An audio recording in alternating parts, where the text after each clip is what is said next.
and you're very welcome to another episode of the South Tip Arts Podcast.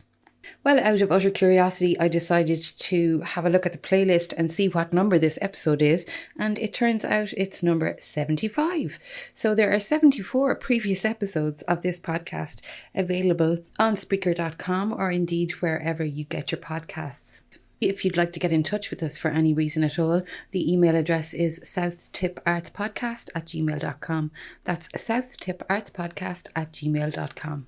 Well, last week you may remember we spoke to the artistic director here at South Tip Arts Centre, Helena Tobin, about our Inside Out project, which attempts to bring the gallery onto the streets. And you'll find this fantastic work on the streets of Clonmel at present. Inside Out is a project led by South Tip Arts Centre as part of Queen's-Spear in the Open, funded by the Arts Council of Ireland in partnership with Tipperary County Council. Inside Out proposed to make the town of Clonmel into an outdoor gallery, including mural and street art and large 2D art installations on buildings and walls around the town.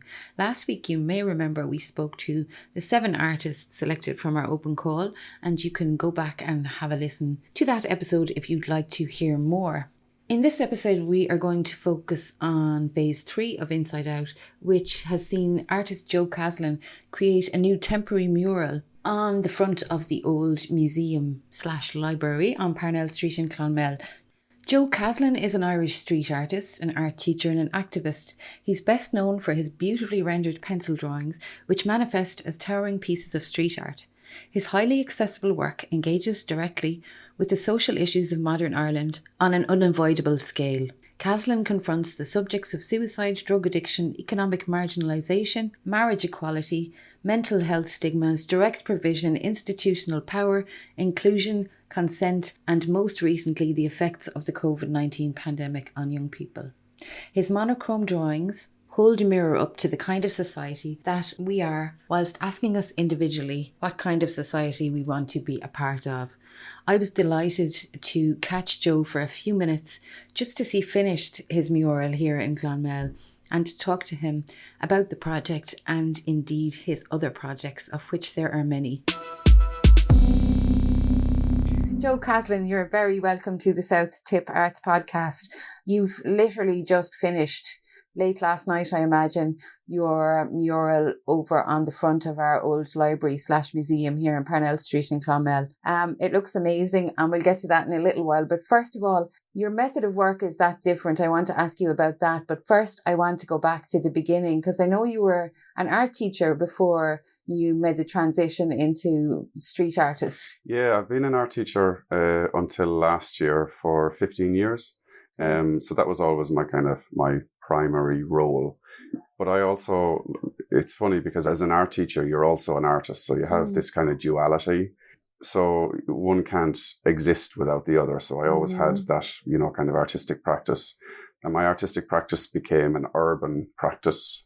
I went back to college to do a master's in illustration in Edinburgh. So that kind of opened the door into, kind of large scale works. And it was from there then that every evening, weekend, kind of midterm break was completely taken up with, kind of these large scale installations. And I've always existed as having those two roles at the same time. And quite early on in my artistic practice, I would always work with young people. I value community really highly. And the idea that you can have an apprentice or pass on knowledge, or, that community is that, kind of collective knowledge and passing it on from generation to generation. So ultimately, the grouping becomes better at every level. So that has underpinned, kind of all of my work right from the very start.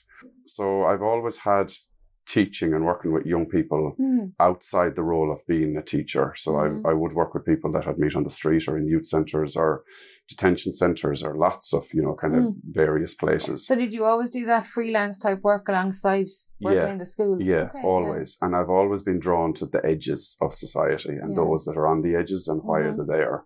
And is it the system that has placed them there, or is it their choice that they're there and why? and how can they be brought in? It's like I gave a metaphor just earlier on when I was talking in a school today. It's like, the penguins, as they hunker down for winter, they're on the outside for a certain length of time, and they take the volume and the, kind of the force of the winter. And then they move into the center and they're, kind of warmed and kept, and life works like that. Yeah. So it's important that you reach out and observe and why are people on the edge and what has pushed them to there. And then what can we do to bring them in towards the center. So what's your theory on the type of things that we can do? I think it's the systems in place that omit people. Yeah. They omit voices because certain things have always been, or because certain things are taken as standard, doesn't mean that that's the best. There should always be reevaluation of certain kind of situations. And all of my work is kind of imbued with empathy. So every question, every social issue that I've considered, it has all been absolutely focused around empathy. And that is the kind of the other main feature of my work. So no matter what the context is, no matter what the theme is, it's asking the viewer to be empathetic. Yeah. I think street art is probably a particularly good way to bring people in that. I know a lot of people find the art world in general a little bit off-putting maybe at times, or think that it's not for them, or there's a sense that it's somehow elitist or not for everybody. So street art is a fantastic bridge to that, isn't it? Yeah. To bring people across. It is, and because it's not, it's in the street, it's in your day, it's not, in a perceived box that is sometimes closed off and can be elitist, or has come from a space of kind of to make people find or be othered. So it's on the street, it's everybody is level at that point, what I mean? Everybody is on the ground and can see it, kind of through their day. So it's that, it's a nice medium, and it's a nice movement because it is directed at everyone. Can we move on a little bit to the technique of your style of working? Because I know when most people think of a mural, they think of somebody painting directly onto the wall. Yeah. But that's not what you do at all. No, and street art it's kind of people think that it is tagging, or it is, kind of someone coming with a can. And it is, and that is a valued element of the world. But it's really diverse. You have sculpture, you have ceramics, there's, street art. It's a movement that is every art movement just encompassed in a public sphere. I think it's how it's placed is the thing that links it. Yeah. So it's every artistic practice, just kind of wish that people can see it on the street. Yeah.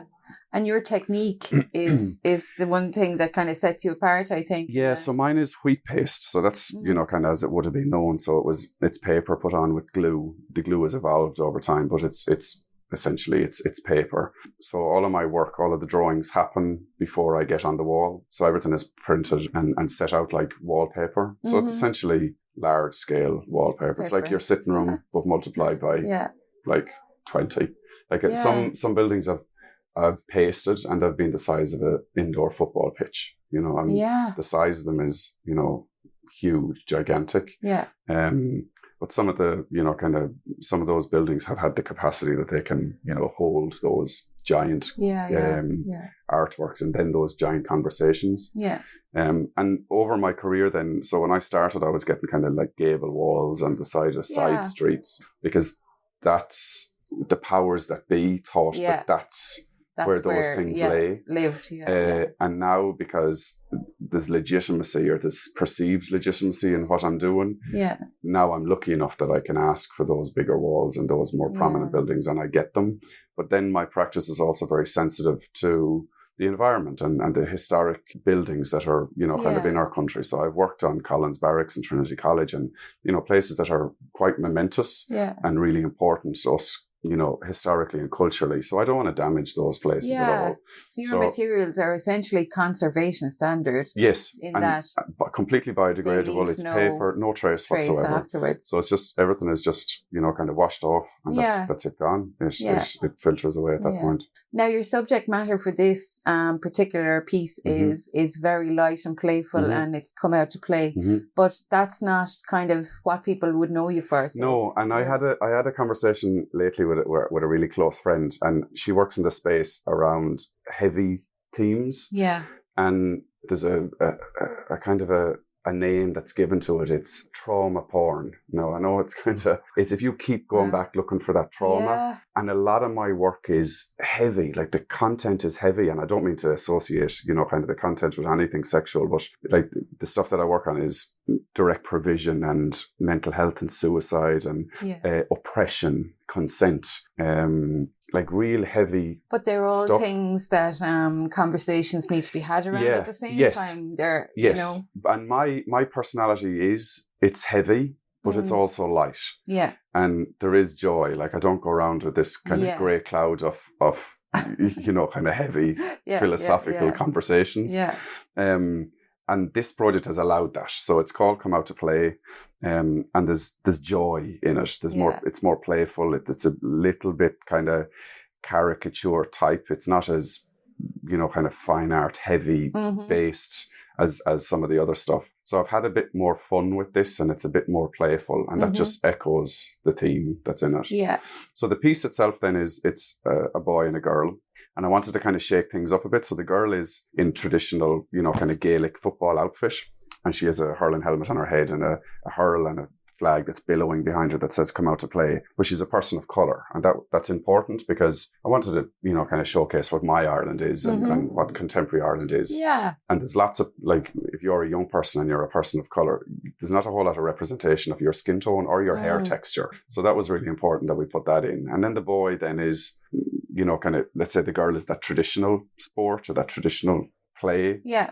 The boy is very different. He's far more introverted, imaginative. His play is in his mind. I put a trampoline up in his head with silhouettes of people, of young kids, jumping around. And he's active in the process because he's holding a ladder so that they can access it. Now, whether these are his mates or they're fictional and made up, or whether they live in his head, is totally up to you and whatever you feel about it. But it's to consider that introvert, that character that is a little bit more, kind of quieter. Yes. And, kind of social scenes or social spaces are a little bit more difficult. Yeah. And the whole thing is that, the project is to encourage people to come out after we were secluded and locked away for, over 2 years. Yeah. So it's asking them to consider what play is, the different types of play, the different types of kids that we have, and then be reflective of the community. And also to be reflective of the community, it's like Clonmel means Clonmel, so it's the honey meadow. So on the girl there's a bee, a motif of a bee on her chest, and then the boy holds a tuft of grass. So like the meadow. So the drawing itself is absolutely rooted in the town. It's on a building of prominence.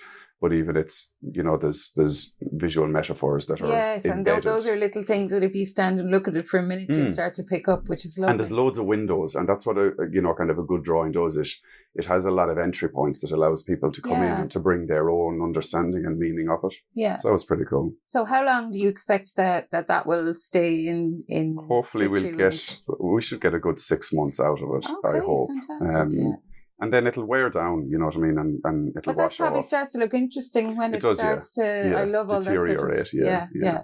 What's next, Joe? Then have you got tons of stuff lined up Loads. for the summer? I'm working with a group down in Cork, 50 migrant women, and then I'm working on a project with young people up in Belfast, the Ulster Museum, and that's where they have the museum itself have given ownership over to a group of young people for them to co-design and co-create an exhibition. First time it's ever happened. That sounds amazing. And it's really good because young voices in the north are very absent. There's certain voices that have always been loud and have taken the microphone, and there's certain voices then that have just not existed. So this is nice that they get to speak about what's important to them, and not the old usual stuff that you hear. Yeah, like I did hear you say that it's difficult sometimes in the north to have a conversation.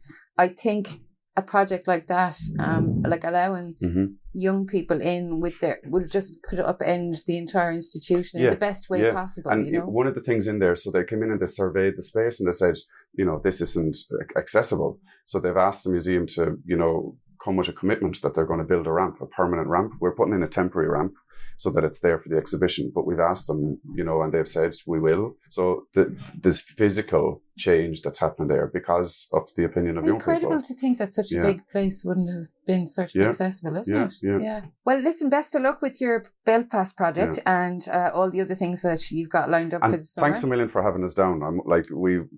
Stephen, the lad that works with me on the project. Oh yes, we should give Stephen a mention. He's worked really hard with you.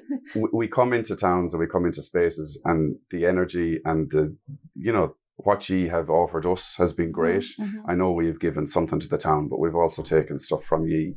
And thank you. It's been, everyone that's involved in it has been brilliant. So well, it's been an absolute pleasure to have you, and well done, and good luck for the future. Thanks a million. And that's it for episode number 75 of the South Tip Arts Podcast. My huge thanks to Joe for taking the time out to sit and have a chat with me. If you've not been on the streets of Clonmel lately, please take some time to have a wander about. You'll find a downloadable map on the Fouine Spare page at our website, www.southtipArtcentre.ie, or indeed attached to the artworks on the walls at Market Street and the Davis Road here in Clonmel. And you'll also find map in front of Joe Caslin's mural on Parnell Street.